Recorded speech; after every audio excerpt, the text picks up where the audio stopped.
Assalamualaikum warahmatullahi wabarakatuh. Sini saya dengan Iman Sulaiman, mahasiswa STEMIK Bandung dengan NIM 121510 akan mempresentasikan tugas bahasa Indonesia terkait dengan materi kata dengan dosen pengampu yaitu Bumina. Pada Bumina mohon maaf terkait dengan pengerjaan dan pengumpulan tugas ini yang terbilang sangat lambat. Kita akan masuk ke penjelasan materi apa yang dimaksud dengan kata dan ada apa saja yang ada di dalam kata. Kata adalah suatuan bentuk terkecil dari kalimat yang dapat berdiri sendiri dan mempunyai makna. Kata-kata yang terbentuk dari gabungan huruf atau gabungan morfem atau gabungan huruf dengan morfem baru kita akui sebagai kata bila bentuk itu mempunyai makna. Contohnya ada beberapa kata seperti sepeda, ambil, dingin, dan kuliah. Keempat kata yang diambil secara acak itu kita akui sebagai kata karena setiap kata mempunyai makna. Untuk contoh yang lain ada di dalam tabel ini, tabel perubahan kata dasar menjadi kata turunan yang mengandung berbagai arti. Contoh ada kata dasar asuh, kata dasar baca. Kita ambil contoh dengan kata dasar baca.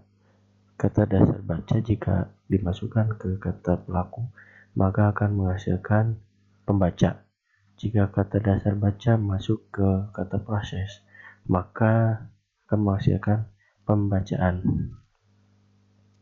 Jika kata baca dimasukkan ke hal atau tempat maka tidak ada hasil dari proses kata tersebut. Kalau untuk kata dasar baca dimasukkan ke perbuatan maka akan menghasilkan kata membaca. Untuk hasil menjadi kata bacaan dan lain-lain. Ini bisa dilihat di sini ada beberapa contoh kata yang mengandung berbagai arti. Di sini ada beberapa pembagian kelas dalam kata. Ada 14 pembagian kelas. Yang pertama adalah verba, yang kedua adalah adjektiva, yang ketiga adalah nominat, yang keempat adalah pronomina, yang kelima adalah nominalia, yang keenam adalah adverbia, yang ketujuh adalah interrogativa, yang delapan adalah demonstrativa, yang kesembilan adalah artikulat, yang ke-10 adalah preposisi, yang ke-11 konjungsi, yang ke-12 adalah kategori fatis, yang ke-13 interjeksi, yang ke-14 adalah partikel. Baik, penjelasan pembagian kelas kata yang pertama adalah verba. Di sini verba secara sintaksis sebuah satuan gramatikal dapat diketahui berkategori verba dari perilakunya dalam satuan yang lebih besar. Jadi sebuah kata dapat dikatakan berkategori verba hanya dari perilakunya dalam frase, yakni dalam hal kemungkinannya satuan itu didampingi partikel tidak dalam konstruksi dan dalam hal tidak dapat didampinginya satuan itu dengan partikel di, ke, dari, atau dengan partikel seperti sangat, lebih, atau agak. Di sini ada beberapa bentuk. Jadi jika verba ini dibagi berdasarkan bentuknya maka ada beberapa pembagian. Ada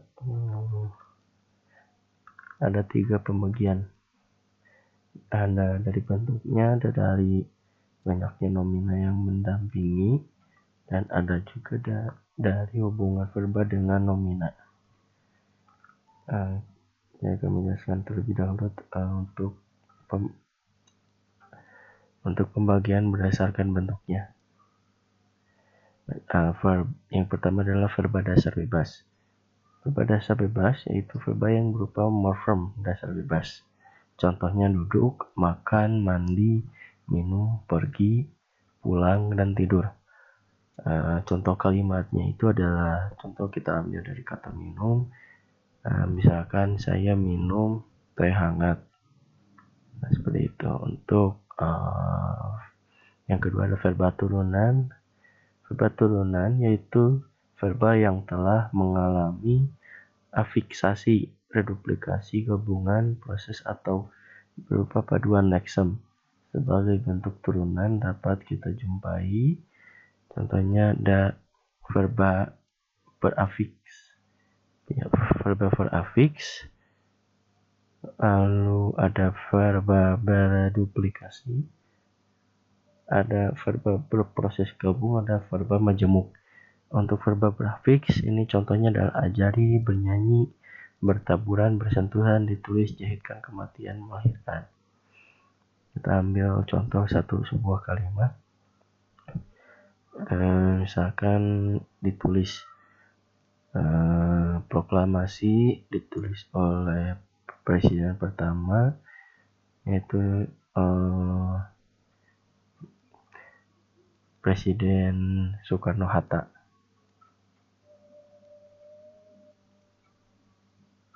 Lalu untuk verba berduplikasi ada contohnya bangun-bangun, ingat-ingat, marah-marah, makan-makan, pulang-pulang, senyum-senyum. Jadi verba berduplikasi ini kata yang diulang-ulang.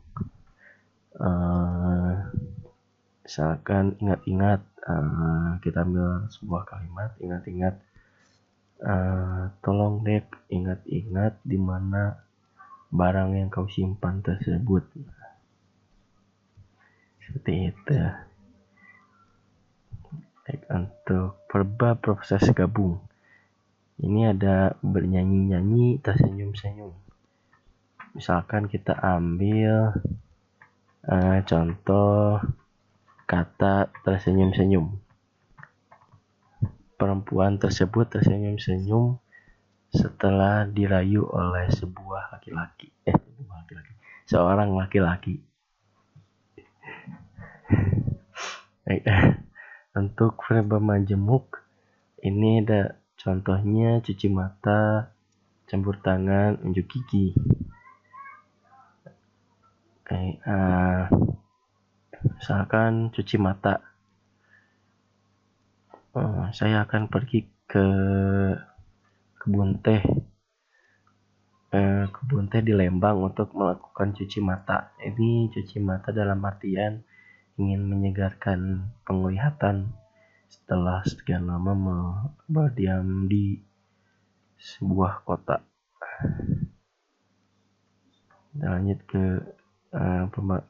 selanjutnya, pembagian berdasarkan banyaknya nomina yang mendampingi. Ada verba intransitif, ini contohnya adalah alih bahasa, campur tangan, cuci mata, bersepeda, bersepatu. Ini untuk verba intransitif dengan verba majemuk ini ada salah satu contoh yang sama. Kita cuci mata nih. Untuk campur tangan juga sama. Baik, untuk verba intransitif itu apa sih? Verba yang menghindarkan objek. Klausa yang memakai verba ini hanya mempunyai satu nomina. Di antara verba intransitif terdapat sekelompok verba yang berpadu dengan nomina. Contohnya yang seperti dijelaskan sebelumnya saya tadi. Itu adalah contoh alih bahasa, campur tangan, cuci mata, bersepeda, dan bersepatu.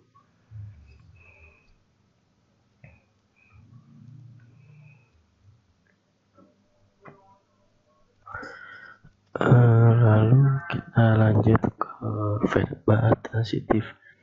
Apa itu verba transitif? Yaitu verba yang bisa mempunyai atau harus mendampingi objek.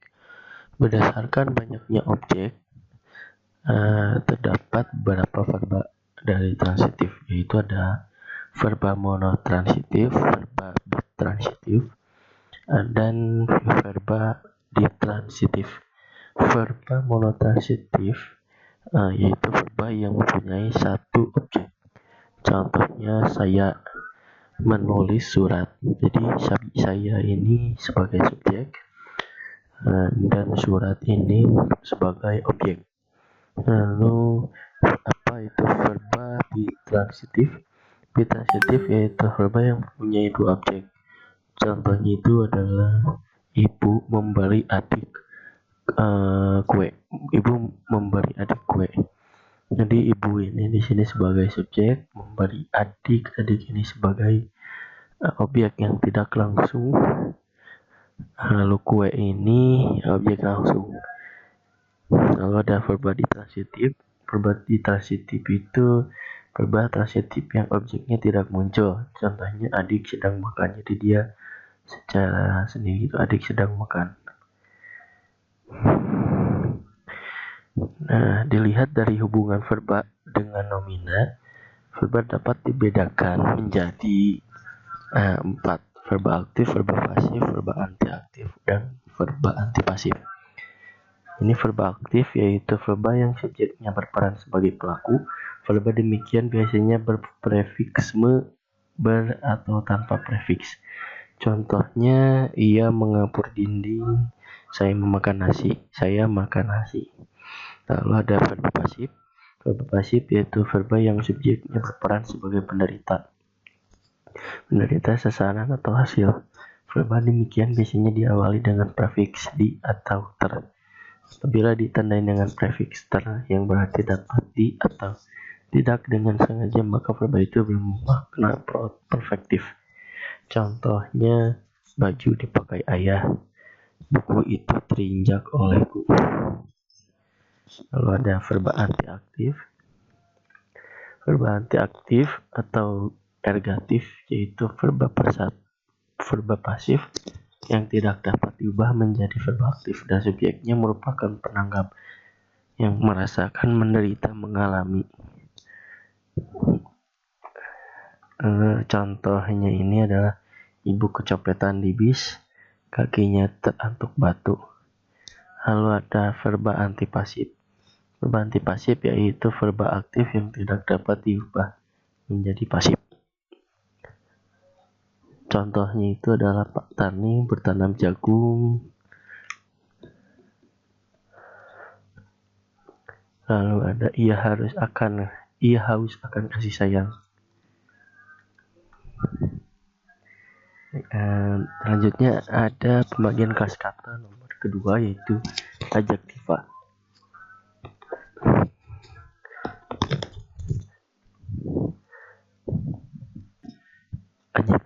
Adjektiva kategori yang ditandai oleh kemungkinannya untuk bergabung dengan partikel tidak, mendampingi nomina, atau didampingi partikel seperti lebih, sangat, agak, mempunyai ciri-ciri morfologis, dibentuk menjadi nomina dengan konfliks ke-an.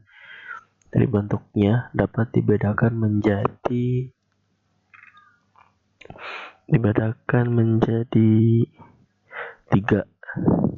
tiga adjektiva. Ada adjektiva dasar, adjektiva turunan, ada adjektiva majemuk. Ini ada adjektiva dasar. Contohnya adalah agung, bahagia, gaib, dan genap. Dari dua contoh agung dan bahagia ini termasuk adjektiva yang dapat diuji dengan kata sangat, lebih. Untuk yang gaib dan genap ini termasuk adjektiva yang tidak dapat diuji dengan kata sangat atau lebih. Lalu ada adjektiva turunan. Adjektiva turunan ini ada beberapa macam juga. Ada adjektiva turunan berafiks, contohnya terhormat. Ada adjektiva turunan berduplikasi, misalnya elo-elo atau gagah-gagah. Lalu adjektiva berafiks ke-an, misalnya kesakitan, kesepian. Lalu ada adjektiva berafiks i, ini bukan l tapi i, misal abadi, abad dari abad, alami dari alam. Lalu ada adjektiva yang berasal dari berbagai kelas dalam proses-proses deverbalisasi, denominalisasi. dan terinfeksi. Ada adjektif majemuk. Ada subordinatif dan koordinatif. Subordinatif ini contohnya adalah juling bahasa, kepala dingin, panjang tangan. Jadi sama halnya dengan yang verba, ada majemuk. Ini dalam artian dia seperti kata yang memang mengandung arti ya. Contohnya panjang tangan ini seperti orang yang melakukan pencurian. Kepala dingin ini artinya dia memikirkan dengan beberapa masalah tanpa dengan terburu-buru atau tergesa-gesa. Untuk ada koordinatif contohnya adalah aman, sentosa, suku duka, lemah gemulai, dan tua muda.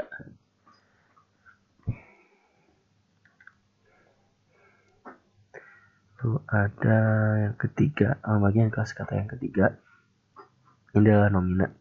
Nomina atau kata benda adalah kelas kata yang menyatakan nama dari seseorang, tempat, atau semua benda dan segala yang dibendakan. Kata benda dapat dibagi menjadi dua, yaitu ada kata benda konkret dan kata benda abstrak. Kata benda konkret untuk benda yang dapat dikenal dengan panca indera, misalnya buku. Lalu untuk abstrak, untuk benda yang menyatakan hal yang hanya dapat dikenal dengan pikiran, misalnya cinta. Selain itu, jenis kata juga dapat dikelompokkan menjadi kata benda khusus atau nama diri proper noun dan kata benda umum atau nama jenis common noun. Di sini ada beberapa subbab dari nomina. Ya, contohnya ada ciri umum nomina dan pembentukan kata dari segi strukturnya. Lihat di sini ciri umum nomina dan cara pembentukan kata dari segi strukturnya. Nah, untuk ini masuk ke poin B. Nomina dapat dibedakan dari morfologi. Kata yang dibagi menjadi nomina akan terdiri dari satu morfem akar yang bersuku satu, dua, atau banyak. Nomina turunan berimbuhan. Contohnya orang melakukan pekerjaan atau tindakan. Morfem dapat dibentuk sebagai berikut: pe ditambah kerja jadi pekerjaan. Pekerjaan. Nomina menjamuk bermakna benda dan nomina bermaknakan benda. Sebagai contoh, ibu kota. Lalu selanjutnya ada pronomina. Pronomina atau kata ganti adalah jenis kata yang menggantikan nomina atau frasa nomina. Contohnya adalah saya, kapan, nya, ini. Berikut ini adalah salah satu cara penggolongan pronomina. Pertama adalah kata ganti orang, pronominal persona. Contohnya aku, saya, beta, kamu, kau, dan anda, dan beliau. Ya, termasuk ya beliau. Lalu ada pronominal perlu dibedakan dari sapaan, seperti saudara, bapak, ibu, tuan, nyonya yang mulia, dan sebagainya. Sebagian dari mereka termasuk nomina. Lalu yang ketiga adalah kata ganti pemilik. Misalnya ku, mu, nya, untuk, nya dapat digunakan untuk kata ganti selain nomina orang. Lalu ada kata ganti penanya. Berfungsi menanyakan benda, waktu, tempat, keadaan, atau jumlah, dan sebagainya. Misalnya apa, kapan, mengapa, siapa, bagaimana, berapa, di mana, kemana. Lalu yang kelima kata ganti petunjuk. Misalnya ini, itu. Ini, itu, ya, untuk petunjuknya. Jadi penunjuk itu pulpen saya, seperti itu. Lalu ada kata ganti penghubung. Misalnya yang misalkan ibu kota Indonesia yang terletak di DKI Jakarta sedang mengalami kebanjiran, seperti itu. Lalu ada kata ganti tertentu, misalnya barang siapa. Jadi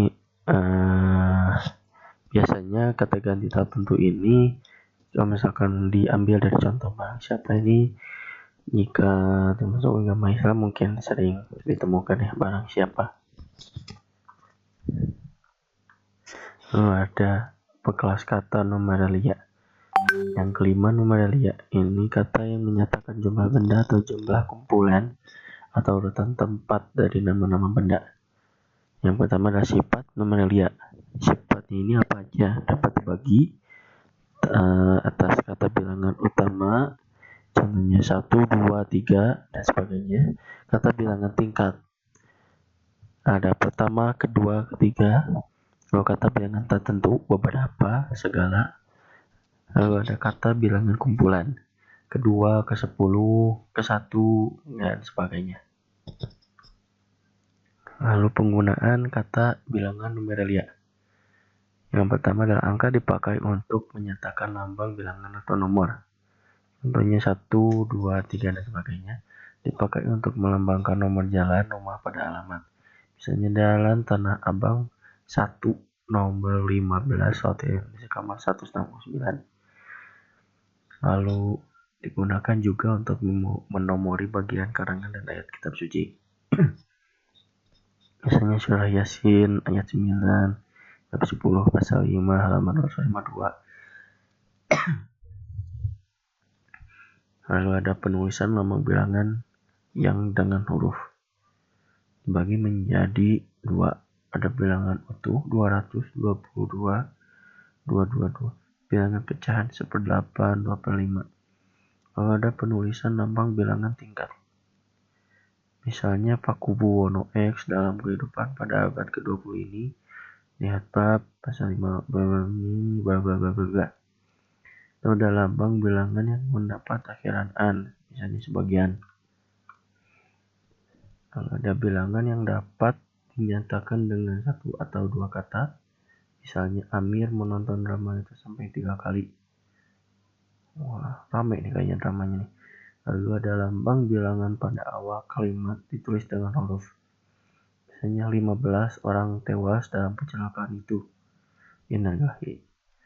Lalu ada angka yang menunjukkan bilangan utuh yang besar. Misalnya perusahaan itu baru saja mendapat pinjaman 250 juta rupiah. Wow, mantap sekali. Dapat 250 juta rupiah. Oke, next. Nomor 10, ini bilangan tidak perlu ditulis dengan angka dan huruf sekaligus dalam teks. Misalnya, kantor kami mempunyai 20 orang pegawai. Kecil sekali ya kantornya. Kantor mempunyai 20 orang pegawai. Oke. Lalu ini 11. Bilangan dilambangkan dengan angka dan huruf. Angka dan huruf. Misalnya, saya lampirkan tanda terima uang sebesar Rp999.075. Nah, ini biasanya ditemukan pada saat melakukan pencairan dana atau jika termasuk tim atau orang yang bekerja di lapangan, ini akan sering sering menemukan ini ya, terutama di bagian keuangan dan administrasi. Lalu pembagian kelas kata yang selanjutnya ada adverbia, ini yang ke-6. Adverbia adalah kelas kata yang memberikan keterangan kepada kata lain seperti verba, kata kerja, dan adjektiva, kata sifat, yang bukan nomina, kata benda. Dapat dikelompokkan menurut segi bentuk.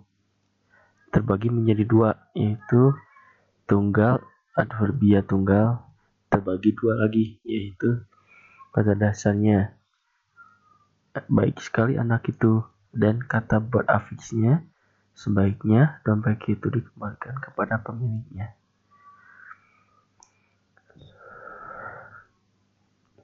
Ini nih ya, terbagi dari 2, ada kalimat pertama dan kalimat kedua. Baik sekali anak itu, sebaiknya dompet itu dikembalikan kepada pemiliknya. Yang kedua adalah gabungan. Adverbia gabungan terbagi 2, yaitu adverbia berdampingan. Contoh lagi pula buku itu baru sampai besok. Dan adverbia tidak berdampingannya. Contoh, dosen mengajar di kelas kami sangat cantik sekali. Dosen mengajar di kelas kami sangat cantik sekali. Baper sekali ya siswanya ya. Oke, kita next. Segi perilaku sintaksis terbagi menjadi 4. Adverbi yang mendahului kata, contohnya buah mangga itu lebih besar daripada buah apel. Nah, yang mendahului kata lebih besar daripada buah apel. Adverbi yang mengikuti kata, rumah anak itu jauh sekali. Rumah anak itu jauh sekali. Adverbi yang mendahului atau mengikuti kata, contohnya mahal amat harga barang-barang itu. Mahal amat harga barang-barang itu. Kamunya yang kismin mungkin ya. Oke, kita lanjut. Adverbia yang mendahului dan mengikuti kata. Contohnya, bagiku senyumannya sangat manis sekali. Cuy. Nah, itu ya untuk contoh kata-katanya. Adverbia yang mendahului dan mengikuti kata. Bagiku senyumannya sangat manis sekali. Selanjutnya ada segi perilaku semantik. Nah, ada 8. Dan ada adverbia kualitatif. Contohnya itu ada lebih dan kurang. Kuantitatif, dari kuantitatif itu ada banyak sedikit. Jadi kualitatif itu menunjukkan kualitas, dan kuantitatif itu kuantitas, jadi jumlah. Contoh banyak sedikit. Adverbia limitatif, contoh hanya, sekadar. Limitatif itu menunjukkan target atau acuan, dasar data atau ukuran. Lalu ada adverbia frekuentatif, contohnya sering, jarang, kadang-kadang. Jadi berhubungan dengan kapannya dia akan datang. Lalu contohnya seperti dia akan pergi berapa lama, berapa sebulan berapa kali, seperti itu. Lalu ada adverbia kewaktuan, contoh segera ini biasanya dipakai pada saat kita melakukan pekerjaan dan minta kepastian dalam hal waktu. Contohnya pekerjaan itu harus segera dilakukan atau harus segera diselesaikan. Lalu ada adverbia kecaraan, contoh secepatnya. Mungkin antara kecaraan dan kewaktuan ini sangat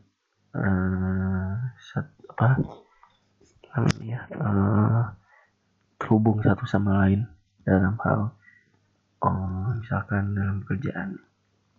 Adverbia kontrastif, malahan, dan justru ada adverbia keniscayaan, contoh pasti dan tentu. Ya, untuk selanjutnya integrativa, di pembagian khas kata integrativa, yaitu kategori dalam kalimat integratif yang berfungsi menggantikan sesuatu yang ingin diketahui oleh pembicara atau mengukuhkan apa yang telah diketahui pembicara. Lalu ini ada beberapa poin integrativa dasar, contohnya kapan, mana, di mana, masa. Kalau ada integrativa turunan, contohnya bilakah, bukankah, dengan apa. Lalu ada interrogativa terikat, contohnya ada kah dan tah. Lalu ada demonstratif adalah kata tunjuk adalah kata yang dipakai untuk menunjuk atau menandai orang atau benda secara khusus. Kata tunjuk tersebut dapat dibedakan atas kata tunjuk dasar, turunan, dan gabungan. Contohnya adalah kata tunjuk dasar, contohnya ini dan itu. Lalu untuk turunan, contohnya itu adalah sedemikian, berikut, dan sebagainya. Lalu untuk gabungan, contohnya di sana dan di situ. Lalu ada artikula. Artikula adalah kata yang menentukan atau membatasi kata benda. Kata sandang umumnya terletak di depan sebelum kata benda. Macam-macam kata sandang. Ada hang, menerangkan nama pria dalam sastra lama, contoh hang tuah. Lalu dang, menerangkan nama wanita dalam sastra lama, contohnya dang masti. Lalu si, menyatakan ejekan, keakraban atau personifikasi, contoh si putih. Sang, meninggikan harkat atau menghormati nama atau benda. Sang penguasa, umat, mengkhususkan kelompok yang memiliki latar belakang agama yang sama, contohnya umat muslim. Lalu para, mengkhususkan kelompok pada umumnya, contoh para murid. Lalu Sri, mengkhususkan orang yang sangat dihormati, contoh Sri Paduka. Lalu kaum, mengkhususkan kelompok yang memiliki kesamaan ideologi, kaum buruh. Lalu 10 ini adalah preposisi. Preposisi adalah kategori yang terletak di depan kategori lain, terutama nomina, sehingga terbentuk frasa eksosentris direktif.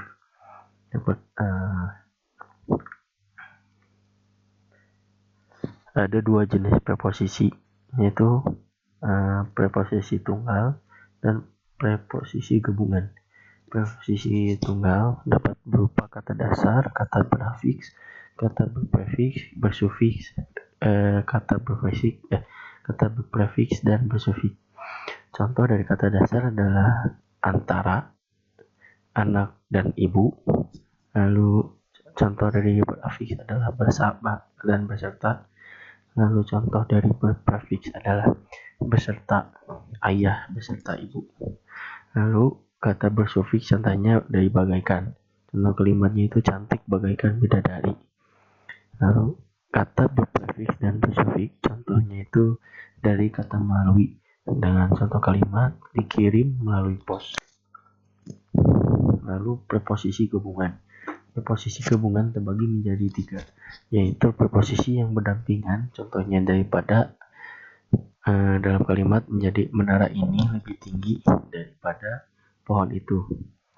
Lalu preposisi yang berkorelasi, contohnya seminar itu diadakan dari hari Senin sampai dengan Kamis minggu depan. Lalu ada preposisi dan nominal lokatif, contohnya di atas meja, ke dalam rumah, dan dari sekitar kampus. Lalu ada konjungsi. Konjungsi suatu kata tugas atau kata penghubung yang berfungsi untuk menghubungkan dua buah klausa, kalimat, paragraf atau lebih. Konjungsi antar klausa. Pertama adalah konjungsi korelatif.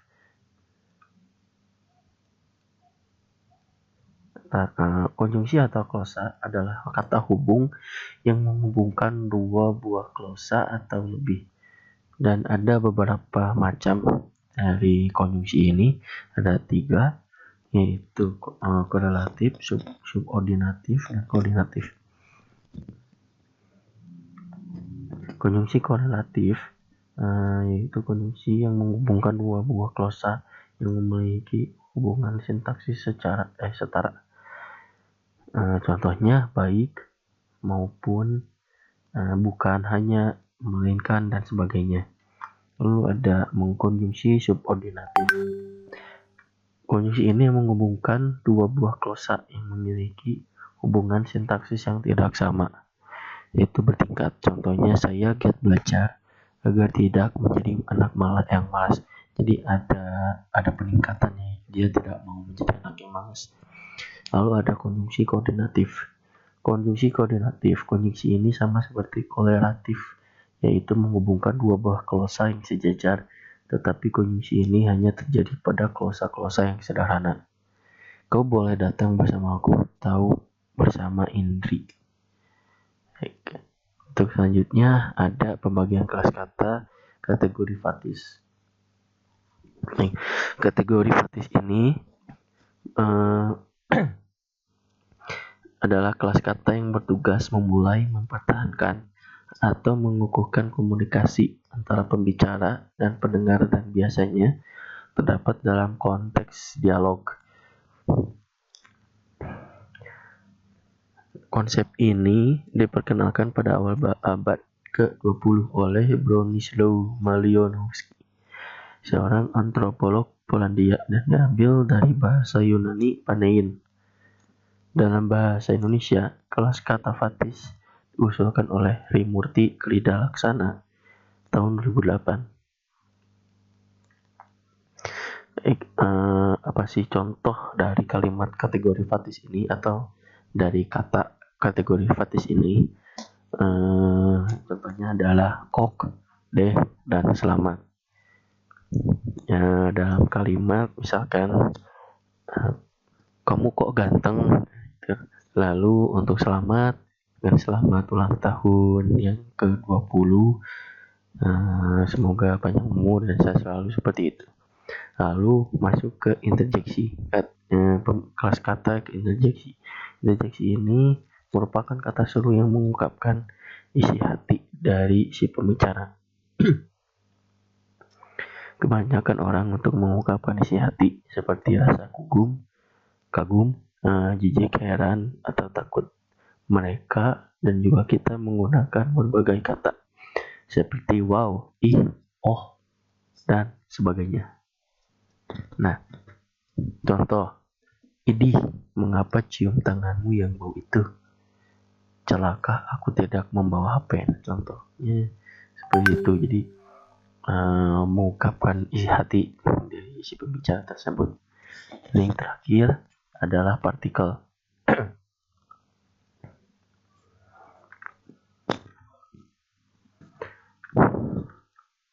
Partikel sebenarnya bermakna unsur-unsur kecil dari suatu benda. Analog dengan makna tersebut, unsur kecil dalam bahasa, kecuali yang jelas satuan bentuknya, disebut partikel. Dalam kaitan dengan kata tugas, partikel yang dibicarakan di sini adalah partikel yang berperan membentuk kalimat tanya integratif, yaitu kah dan tah ditambah dengan lah, yang dipakai dan dalam kalimat perintah, imperatif, dan kalimat pernyataan deklaratif. Serta pun hanya dipakai dalam kalimat pernyataan. Contohnya dalam kah, apakah Bapak Ahmad sudah pulang? Lalu kemanakah akan kucari pengganti dirimu? Lalu untuk lah, apalah, ada tambahan lah di belakangnya. Apalah dayaku tanpa bantuanmu. Jadi makna yang dari unsur-unsur kecil dari suatu benda. Lalu dari tah, siapa tah, gerakan jodohku nanti. Lalu apatah, artinya hidupku tanpa engkau. Lalu ada pun, apapun yang terjadi saya harus pergi. Lalu ada karena dosen berhalangan kuliah pun dibatalkan. Hendak makan pun lauknya tidak ada. Baik, oke. Mungkin cukup sekian dari penjelasan terkait dengan kata dalam bahasa Indonesia. Yang sebelumnya sudah dijelaskan ada 14 kelas kata dalam kata.